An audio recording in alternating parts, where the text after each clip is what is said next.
The room buzzed with laughter and clinking glasses, but all I could hear was the rapid thump of my heart. I smoothed the silk of my blouse for what felt like the 100th time and glanced at the little envelope tucked into my clutch.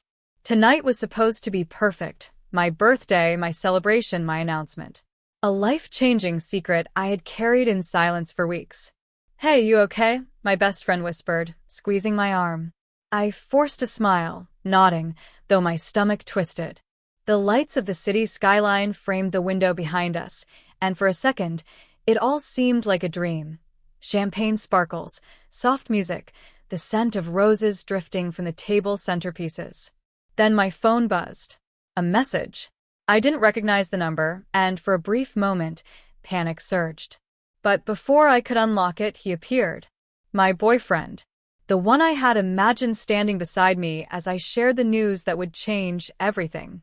His smile, once warm and familiar, felt distant, almost rehearsed. I swallowed hard. A strange, icy twist crept into my chest. The envelope felt heavier now, as if it knew the secret it carried was no longer mine to control.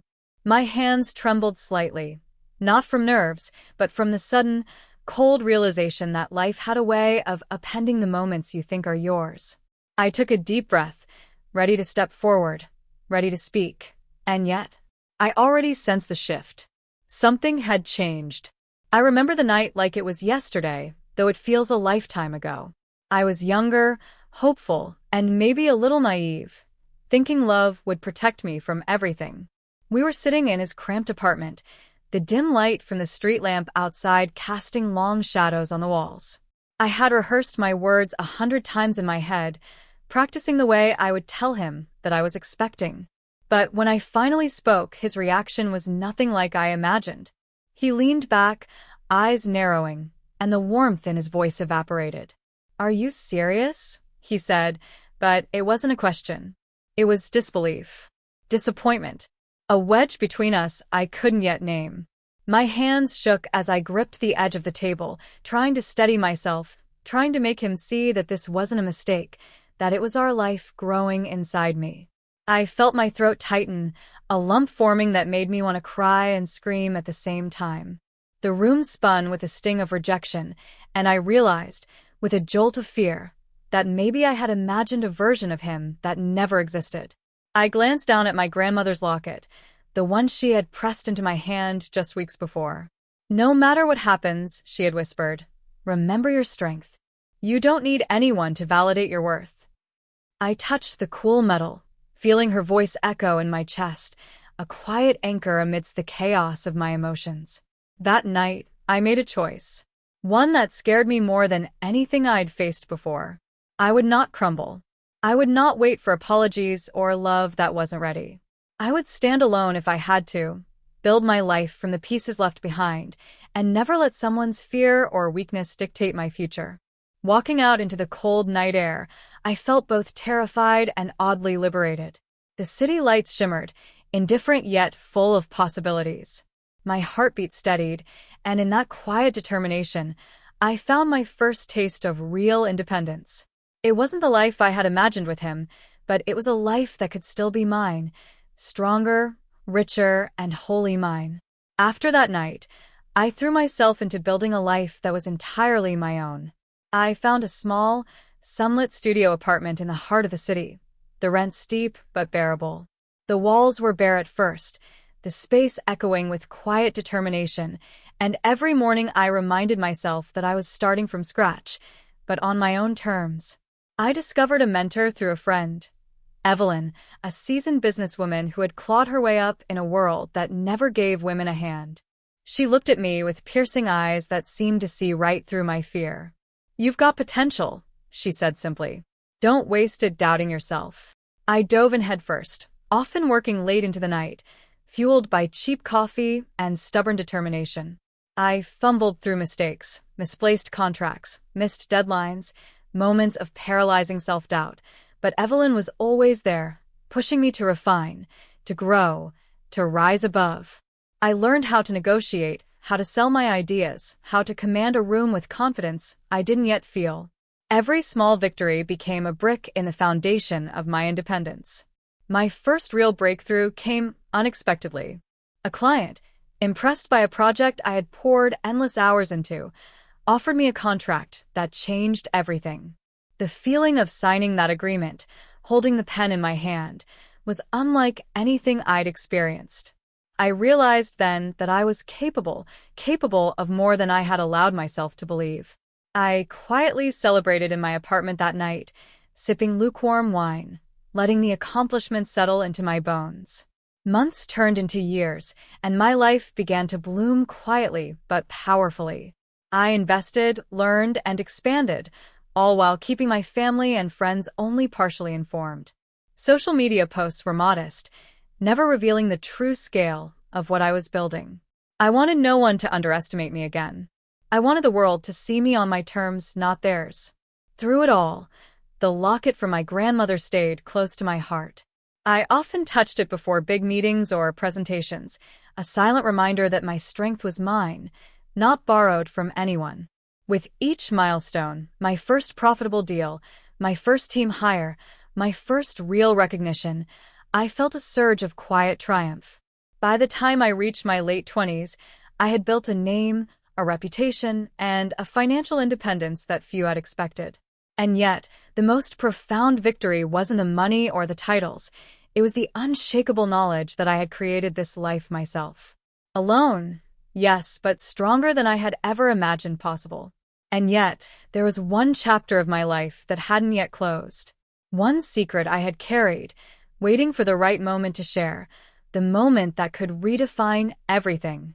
Tonight, at my birthday party, that moment was supposed to arrive. The evening had carried a deceptive lightness, friends laughing, music soft in the background, the city twinkling like a galaxy just beyond the windows. But inside, I felt a tension I could no longer contain. My boyfriend, the one who had left me cold on what should have been the happiest night of my life, stood in the corner, a faint smile frozen on his face. My family had arrived too, expecting the same version of me they had always known, timid, unsure, perhaps still recovering from past mistakes. I let them take in the room first. The space had changed since they last saw me. Elegant art pieces adorned the walls, each carefully chosen, each reflecting not just taste but the story of nights spent designing, negotiating, creating. A sleek, polished desk displayed the few awards I allowed myself to showcase, understated but undeniable. Every corner of the apartment spoke of a life meticulously built from nothing, a life I had built myself. I stood quietly for a moment, letting their eyes wander, letting the silence stretch just long enough. I could see the flicker of surprise in my mother's eyes, the hesitation in my father's posture, the faint unease in his hands as he fiddled with his cufflinks. And then I turned toward him, the man who had abandoned me when I had needed him most. Tonight, I began, my voice steady and calm. I was supposed to share something with all of you. Something personal, something important. I reached into my clutch, feeling the envelope's familiar weight. But I didn't hand it to anyone. Instead, I allowed the room to feel the pause, the suspense thickening like fog. My life has changed, I continued, letting each word sink in. Not because anyone else decided it for me, not because anyone held my hand through it, but because I chose to create it myself. I've built my own career, achieved financial independence, and built a life that I am proud of when I had to fight for alone. The disbelief was immediate. My mother's hand flew to her mouth. My father's eyes widened, a mix of shame and awe flashing across his face. And him, my ex, the one who had turned away when I needed him most, shifted uncomfortably, the air around him suddenly charged with the weight of his absence in my story. I am not the same person you knew, I said, softening slightly, but not compromising. I am stronger, wiser, and in control of my own future. Everything I own, everything I have achieved, it's mine. And I am no longer waiting for anyone's validation.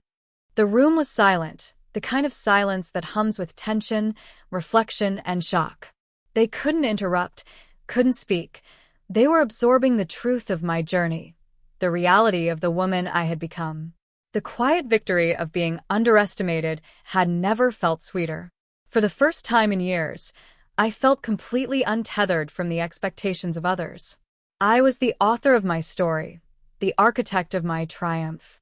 And they, all of them, had been spectators up until this moment, spectators to a power they had never fully imagined I could wield.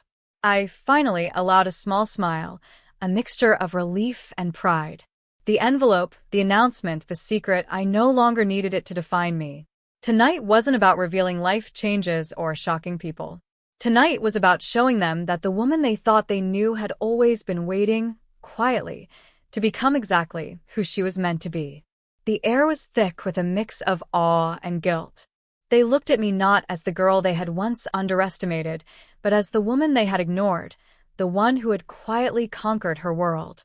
For the first time, I felt the undeniable shift in power, not through anger, not through vengeance, but through my own success and self-respect. I took a deliberate step forward, letting my gaze meet each of theirs.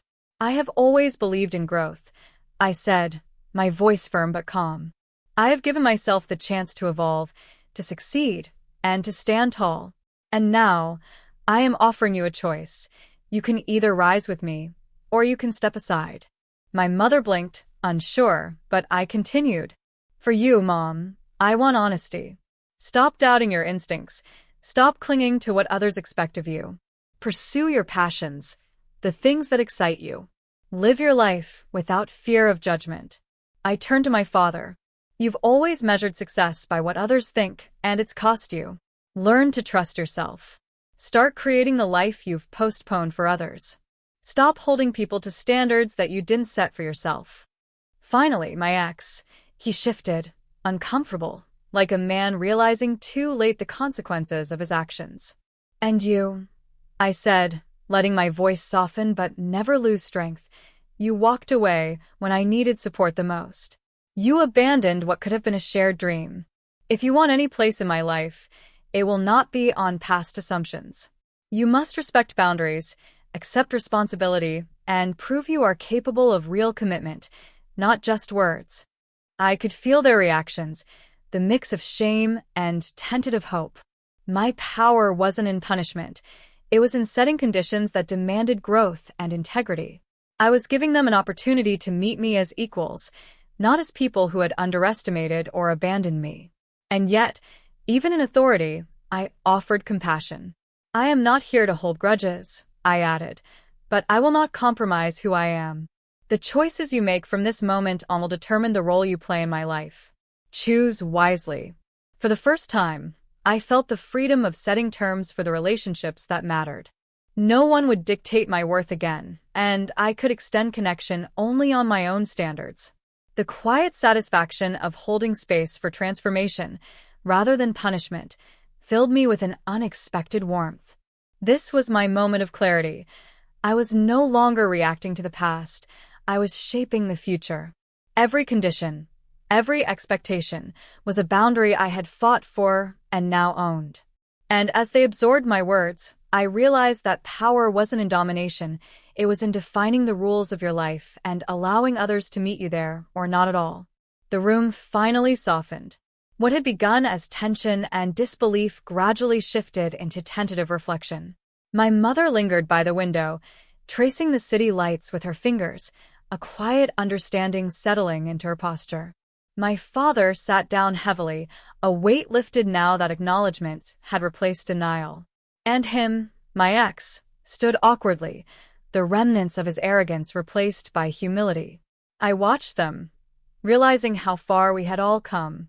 Not just me, but them too in their small, hesitant ways. Change wasn't instant, but it had begun. I saw it in the careful words my mother spoke about pursuing painting again, in my father's soft acknowledgement of the dreams he'd put aside, and in my ex's first tentative questions, not about control or demands, but about accountability and growth. I touched the locket my grandmother had given me so many years ago. Its cool metal pressed against my palm, a reminder of the strength she had quietly passed on. Everything she had told me, about courage, resilience, and self-worth, now felt complete. It had been more than a charm. It was a guide, a testament to the woman I had become. I smiled inwardly, feeling a sense of peace that had eluded me for so long.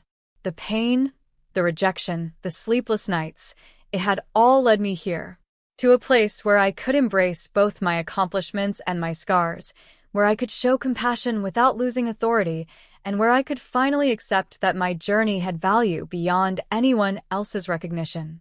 I stepped closer to the group, my voice soft but resonant. "I am proud of how far we've all come," I said. "Not because I've built a life without struggle, but because I've learned to honor myself in the process.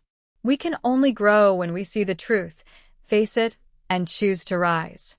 The evening faded into a quiet warmth, the kind that comes when walls drop, truths are spoken, and respect is earned. My birthday celebration had started as a personal milestone, but it had become a turning point for all of us. As I looked out at the city one last time that night, I whispered to myself, "I am enough. I am strong. And I am the author of my life." It was the final affirmation, the closure I had sought for years. I had faced the cold of rejection, the sting of betrayal, and the weight of doubt, and I had emerged unshaken, radiant, and entirely free. Tonight wasn't just a birthday. Tonight was the beginning of everything I was always meant to be. Bottom of form,